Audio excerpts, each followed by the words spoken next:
Christmas, 1895. Snow falls soft on the Blue Ridge Mountains. Beyond iron gates, past forests that stretch for miles, stands a house that refuses the word house. A chateau transplanted from the Loire Valley to North Carolina soil. 4 acres under one roof, 35 bedrooms, 65 fireplaces, a banquet hall whose ceiling soars 70 feet. Beautiful. Yes? But this house was never just a beautiful villa. Behind the limestone facade lies something else. Boiler rooms the size of factories, service corridors where over 100 people move unseen, coal delivered by the ton, bills that pile higher than the snow outside, a machine built to overwhelm, designed to never stop consuming. And then the math stops working. The Great Depression arrives. Inheritance taxes strangle. Empty halls echo where parties once roared. To save the dream, a widow must do what her husband never imagined. Open these private walls to crowds. Transform intimacy into tourism. Turn a home into a museum. There's more. Female leadership in an era that denied women power. Bold financial gambles when bankruptcy waited at every corner. And a cost you will never see on the postcards. Can beauty make you immortal if it slowly eats your fortune? Who actually paid for Biltmore? With money, with labor, with their lives. And how much does this impossible dream cost today? If you enjoy deep investigations into Gilded Age architecture and the families who built them, please like, subscribe, and tell me in the comments which mansion to explore next. Your support makes these detailed stories possible. Christmas morning, 1895. The Blue Ridge Mountains hold snow like a secret, and the air tastes of wood smoke and pine. Beyond Asheville, North Carolina, a private road climbs through gates of wrought iron, curves upward through controlled wilderness, and delivers you to a residence that staggers comprehension. Biltmore. It rises from the hillside like Europe, dreaming of America. Limestone walls catch winter light, steep slate roofs, towers and turrets, Gothic Revival architecture mixed with French Renaissance detail. The scale announces itself before you reach the entrance. This is not a house, not even a mansion. This is a statement carved in stone. 4 acres under one roof, 35 bedrooms, 43 bathrooms, 65 fireplaces, a banquet hall whose vaulted ceiling soars roughly 70 feet, triple fireplaces warming a space designed for kings, a library holding 10,000 volumes, leather-bound first editions, 16th century manuscripts collected across Europe, an indoor winter garden with a glass roof, palm trees, orchids, a fountain, a bowling alley, a swimming pool fed by heated water, an observatory. Beneath the stone and oak runs modernity. Electric light throughout, still rare in 1895 America. Revolutionary in rural North Carolina. Elevators powered by the estate's own generators.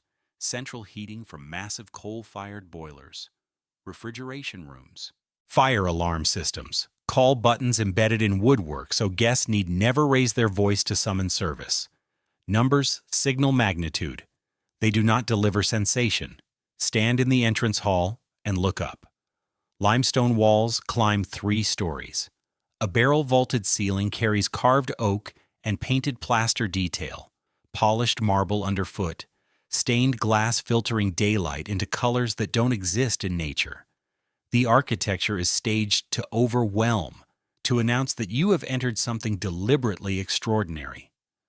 George Vanderbilt understood theater, but step past the showpiece rooms, past the tapestry gallery, the music room with its dual Steinway pianos, the library where walnut paneling rises 12 feet, and the other face appears.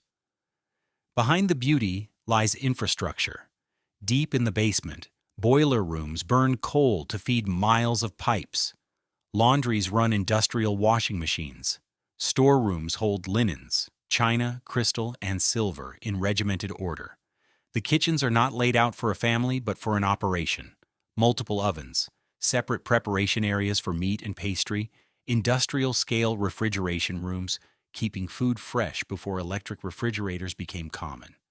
There are servants' quarters, a servants' dining room, servants' staircases, narrow and unadorned, hidden from guest sight, long service corridors painted institutional green, lit by bare bulbs, weaving a second circulatory system through the building.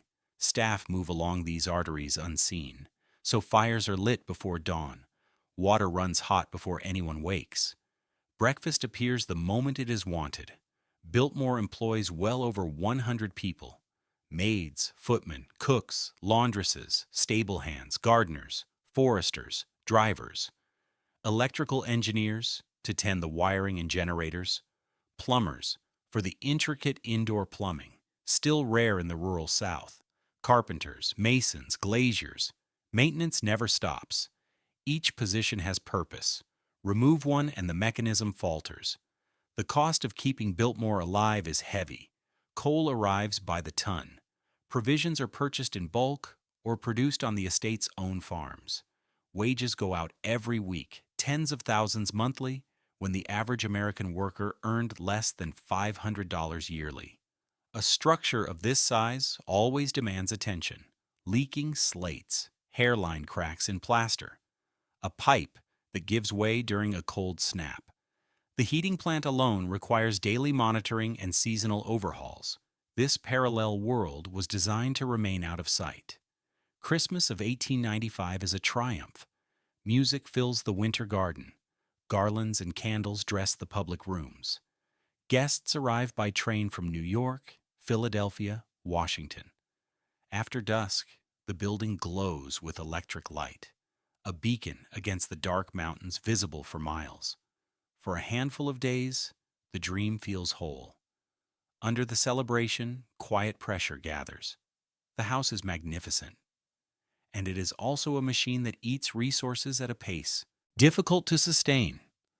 Monthly operating costs could swallow a working family's annual income 20 times over. The beauty is real. The cost is real. Together, they will govern every choice that follows. An unspoken question, present that morning, sharper with each passing year, begins to form. How long can this last? To understand what comes next, you must understand who made this place and why. George Washington Vanderbilt II was born in 1862 into America's wealthiest family. His grandfather, Cornelius Vanderbilt, built a transportation empire, steamships first, then railroads. By the time the Commodore died in 1877, he controlled the New York Central Railroad and left a fortune estimated at $100 million, equivalent to roughly $2.5 billion today. George received his inheritance at 21, approximately $10 million. Managed correctly, it would produce income of $400,000 to $500,000 annually, staggering wealth by any measure. But George was different from his brothers. While older siblings William and Cornelius II raised palaces in Newport and New York, hosted glittering parties, and competed for society's approval, George disappeared into books. He was shy, soft-spoken, uncomfortable in crowds. He reportedly spoke 8 languages: French, German, Italian, among others. His passions ran to art, literature, horticulture, forestry. He collected rare volumes, with the intensity others reserved for racehorses. He traveled constantly, mostly to Europe, studying architecture, visiting great estates, absorbing how buildings and land could function as one purposeful whole. By his mid-20s, he had decided on something his brothers did not want. Not a showpiece for entertaining, a private retreat, a working estate, a place to read, think, manage forests scientifically, and live quietly amid beauty and order. The question was, where? In 1888, George visited Asheville, North Carolina with his mother. The town lay in a valley ringed by the Blue Ridge Mountains. The air was cool and clean, a draw for wealthy northerners escaping summer heat. The scenery was dramatic without being developed. The Southern Railway had recently extended service, making it reachable without making it crowded. George was captivated. He began buying land, not a token plot for a summer cottage, but thousands of acres, parcels accumulated, farms, wooded hillsides, eroded fields, logged or exhausted by careless cultivation, then abandoned. In time, the holdings exceeded 125,000 acres, nearly 200 square miles, an area larger than many European principalities. The plan took shape steadily. George wanted a house that married European architectural tradition to modern American technology, grand enough to hold his art and library, yet practical, a year-round residence, not a seasonal ornament. He wanted the estate to support itself, farms to produce food, forests managed scientifically to yield, timber without destruction, a model of what disciplined stewardship could achieve. The vision was ambitious. The vision was also expensive. George understood that his fortune, carefully invested, produced reliable income. In 1888, it seemed reasonable to believe he could fund both construction and ongoing operations. The initial budget for the house was reported at roughly $2 million, equivalent to $70 million today. That was only the beginning.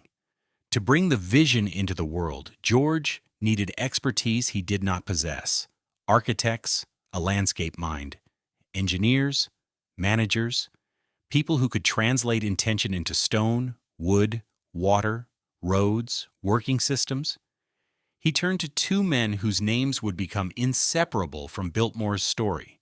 The first was Richard Morris Hunt, America's leading architect.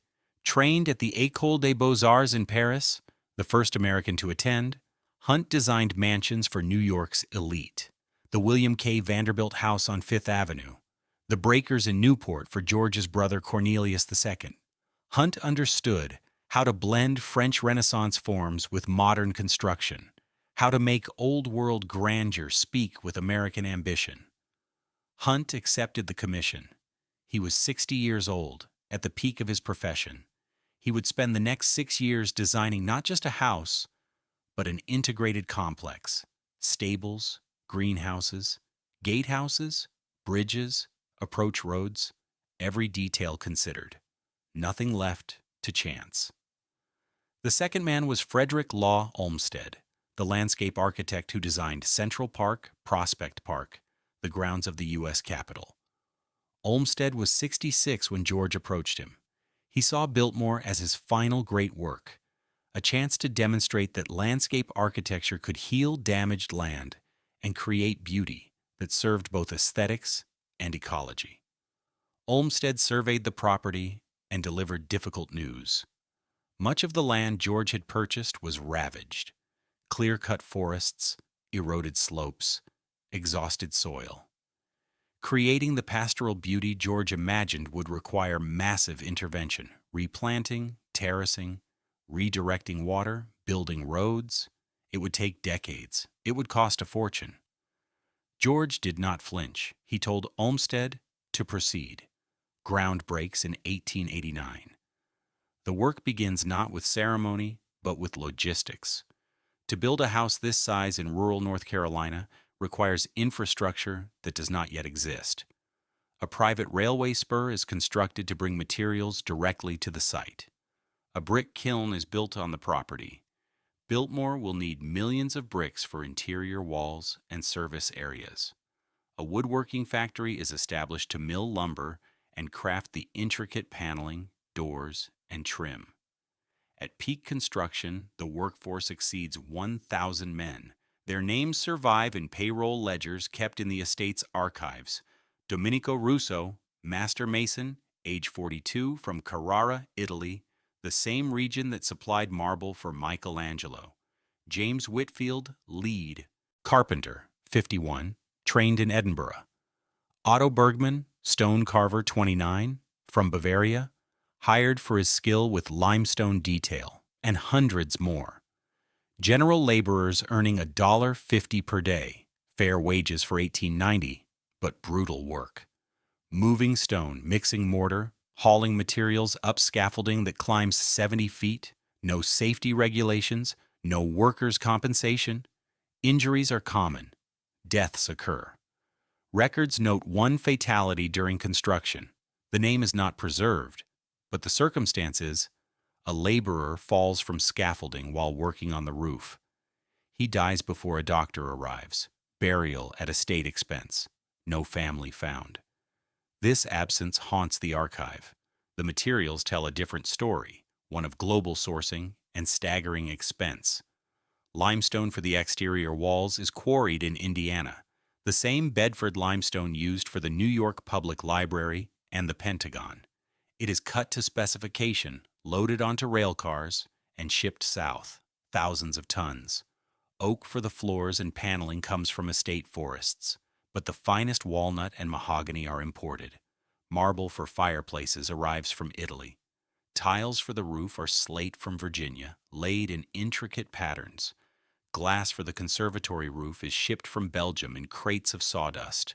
Copper for the plumbing comes from Montana smelters, rolled in Philadelphia, delivered in coils weighing 600 pounds each. Nothing improvised, everything calculated. The work takes 6 years. Construction runs year-round, though masonry work slows each winter when freezing temperatures make mortar unreliable. During warmer months, the site operates like a small city. Forges burn, sawmills scream, stone dust hangs in the air. The noise is constant. Olmsted's landscape work proceeds in parallel. Nurseries are established to grow trees and shrubs, hundreds of thousands of plants. Approach roads are graded and planted with rhododendrons and azaleas. Terraced gardens are carved into the hillside south of the house, formal patterns inspired by European estates. A man-made lake is created, fed by streams redirected through carefully engineered channels. By 1895, the house is complete enough to occupy. The final cost is reported at roughly $5 million, equivalent to over $160 million today. And that is only construction. It does not include land acquisition, Olmsted's landscape work, furnishing the interior, or the ongoing cost of operations. George moves in that Christmas. He is 33 years old. He has built the largest private residence in America, 175,000 square feet of living space, more rooms than he will ever use, a library larger than most public collections, infrastructure designed to support a community, not a family. It is everything he imagined. It is also unsustainable. For a brief moment, Biltmore works. George lives quietly. He does not throw Gilded Age parties. There are no costume balls, no 500 guest dinners. None of the social theater his brothers stage in Newport. Instead, Biltmore functions as George always intended, a private sanctuary. He walks the estate daily, often alone. He reads in the library for hours. He meets with foresters to discuss timber management, with farmers about crop rotation, with engineers about upgrading the electrical plant. He is, in his way, a gentleman scientist, applying Vanderbilt wealth to practical problems of land stewardship and sustainable agriculture. The estate's farms produce dairy, vegetables, poultry, beef. The forests are managed under Gifford Pinchot, who will later become the first chief of the U.S. Forest Service. Biltmore becomes a working model of scientific forestry in America. Selective cutting, replanting, fire management. Visitors from forestry schools come to study the operation. Olmsted's landscape matures. Trees planted in 1890 reach height. Azaleas bloom in waves of color each spring. The approach road, winding 3 miles from the gates to the house, becomes one of the most admired drives in America. In 1898, George marries Edith Stuyvesant Dresser. She is 25, from a distinguished but not wealthy New York family. Intelligent, cultured, independent-minded. They meet in Paris.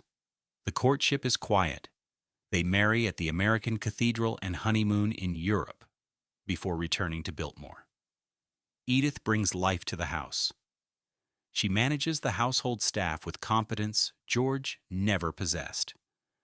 She opens the estate for occasional social events, garden parties, holiday gatherings for Asheville society. She advocates for local causes, schools, libraries, medical clinics. Where George is shy and inward, Edith is gracious and engaged. In 1900, their daughter Cornelia is born at Biltmore, the only child born in the house. Nurseries on the fourth floor are outfitted with modern conveniences. Cornelia grows up with the Blue Ridge Mountains as her backyard, the house as her private kingdom. For a decade, the dream sustains, but underneath, the pressure builds. Operating Biltmore costs between $100,000 and $300,000 annually. Accounts vary, but even conservative estimates are staggering.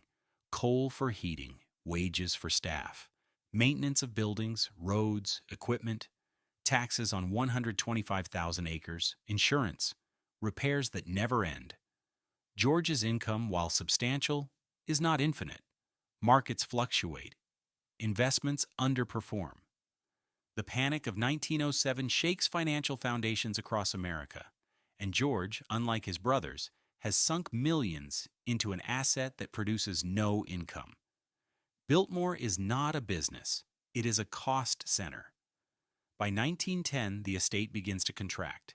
George sells approximately 87,000 acres to the federal government. The land becomes the core of Pisgah National Forest, the first national forest in the eastern United States. The sale brings capital. It also signals limits. George is 50 years old. He has lived at Biltmore for 15 years. He has created something magnificent. And he is beginning to understand that magnificence is not self-sustaining. Then in 1914, everything changes. George Washington Vanderbilt dies on March 6, 1914. He is 51 years old. The cause is complications following an appendectomy. The surgery takes place in Washington, D.C., where George is staying. Infection sets in. Doctors cannot stop it. Within days, he is gone. He leaves behind Edith, age 41, Cornelia, age 13, and Biltmore, the house he built, the dream he funded, the estate that costs more to operate than most businesses earn. The will is red. George's estate is valued at approximately $10 million, the same amount he inherited at 21. Despite decades of investment income, the fortune has not grown. Biltmore consumed it. Edith inherits everything: the house, the remaining 38,000 acres, the responsibility, and the problem. Under the law, Edith must pay estate taxes. Biltmore itself is assessed at approximately $5 million. The tax bill is over $500,000, an immediate cash demand that Edith cannot meet without liquidating assets. She sells art, furniture, rare books. It is not enough. She considers selling the house itself. But who would buy it? A 175,000 square foot private residence in rural North Carolina? Operating costs that could bankrupt a small corporation? There is no market for such a thing. Edith makes a different choice. She will keep Biltmore, but she will change it. The transformation begins quietly. Staff is reduced. Parts of the house are closed off, guest wings, upper floors, entire sections shuttered to save heating costs. Farms are sold or leased. Forestry operations are scaled back. But it is not enough. Then, in 1917, America enters World War I. Edith throws open Biltmore to support the war effort. She converts sections of the house into a convalescent facility for wounded soldiers. She organizes drives for the Red Cross. She invites Asheville society to fundraising events, breaking with George's preference for privacy. The war ends. The soldiers leave. Biltmore returns to silence. The 1920s bring temporary relief. The economy booms. Tourism to Asheville increases. The town is marketed as a health resort, and the Southern Railway promotes the region's beauty. Edith considers options. Could Biltmore generate income? Could visitors pay to see it? In 1930, she takes the unthinkable step. Biltmore opens to the public, not as a museum, not yet, but for limited tours. Visitors pay $1, equivalent to $18 today, to walk through the ground floor rooms, the library, the banquet hall, the winter garden. They do not see the family quarters. They do not see the service areas. They see the facade George built to overwhelm. And they come. Hundreds at first, then thousands. They arrive by car along the approach, road Olmsted designed. They photograph the house from the terraces. They purchase postcards in the gift shop Edith establishes in the former billiard room. Tourism does not save Biltmore, but it keeps it alive. Then the Great Depression arrives. Stock markets collapse in 1929. Banks fail. Unemployment reaches 25%. Luxury tourism evaporates. Biltmore's visitor numbers plummet. Edith reduces staff further. She closes more rooms. She considers bankruptcy. She does not break. In 1932, with guidance from her daughter Cornelia, now married to British diplomat John Cecil, Edith forms the Biltmore Company. She restructures the estate as a business. The dairy operations become commercial. Biltmore Dairy produces milk, butter, cheese sold regionally. The forests are managed for sustainable timber harvests. And tourism, even in Depression years, provides modest income. Edith lives until 1958. She is 85 when she dies. She has kept Biltmore intact for 44 years after George's death, through war, depression, and financial crises that destroyed dozens of comparable estates. The house survives because she refused to let it fall. But at what cost? Stand today in the entrance hall of Biltmore and look up. The limestone walls, the vaulted ceiling, the stained glass. It looks exactly as it did Christmas morning 1895, but it is not the same house. George built Biltmore as a private sanctuary. It is now one of America's most visited historic house museums. Over 1 million visitors annually walk through rooms George intended for family and close friends. They photograph the library. They line up for the tour. They eat at the estate's restaurants, shop in the gift shops, stay in the inn built on former farmland. Biltmore is a business, a successful one. Revenue exceeds $100 million annually. It employs over 2,000 people, 20 times the staff George maintained. The house is immaculately preserved. The grounds are manicured. Every broken slate is replaced, every crack in plaster repaired. The transformation saved Biltmore. It also changed what Biltmore is. George wanted quiet. Biltmore now serves millions. He wanted privacy. Biltmore sells it by the ticket. He wanted a working estate model. Biltmore is a tourist attraction surrounded by a winery, event spaces, rental properties. The Cecil family, descendants of Cornelia and John, still owns Biltmore. They have never sold it. They have never taken it public. The estate remains the largest privately owned house in America. But private is a complicated word when 1 million strangers walk your halls each year. Who paid for Biltmore? The workers who built it? Their names in ledgers? One dead on the scaffold. Hundreds more who moved stone and breathed dust and went home to families they supported on wages that could never build what they were building. George Washington Vanderbilt paid for it. $10 million inherited, $5 million spent on construction, hundreds of thousands annually on operations. His fortune consumed. His dream realized. His early death leaving questions. What if he had lived another 20 years? Could he have sustained it? Edith Stuyvesant Dresser. Vanderbilt paid for it. 44 years managing what George built. Selling art, closing wings, opening the house to crowds, restructuring the dream as a business.